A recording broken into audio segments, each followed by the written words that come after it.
In April 2026, football lost something it can replace. Not just a coach, not just a winner, but the mind and the builder. A man who spent over 15 years shaping the game and was still doing it until the very end.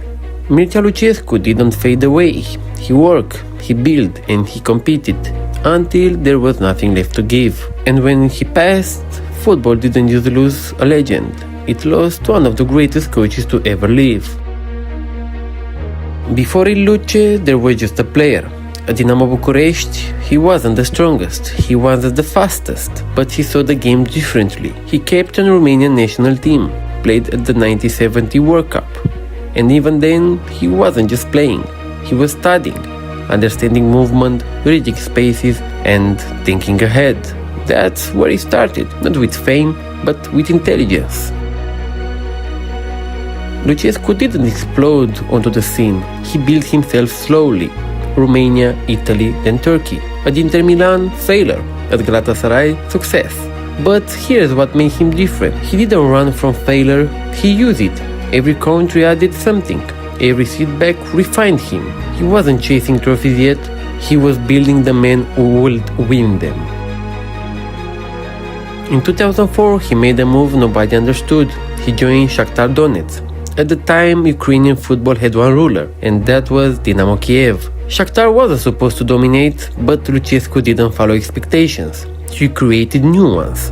Young Brazilians, technical football, and long-term vision. Players like Willian, Fernandinho, and Douglas Costa, unknown until he made them stars.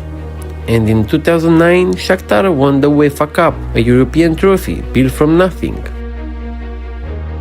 Here's where the story becomes undeniable, because this isn't just philosophy anymore, it's results. Over his career, Lucescu won 35 plus major trophies, league titles in Romania, in Turkey, in Ukraine, and in Russia with Zenit St. Petersburg. Domestic cups everywhere he went, and that historic UEFA Cup.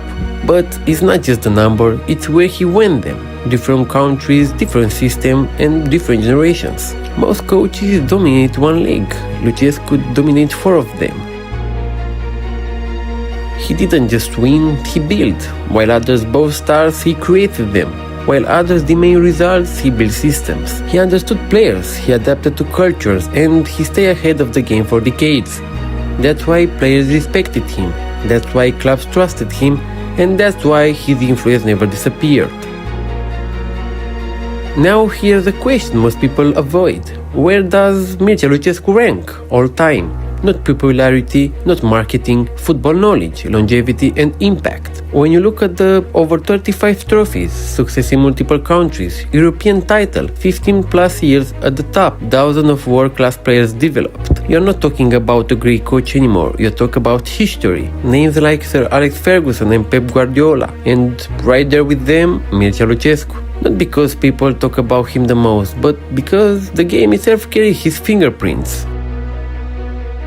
At 18 years old, he came back to Romania again, not for glory, but for responsibility. And when he passed, he was still a coach, still thinking, still building, until the end. Most legends leave football, Lucescu didn't, he lived inside it, in every player he developed, every club he transformed, and every idea he left behind.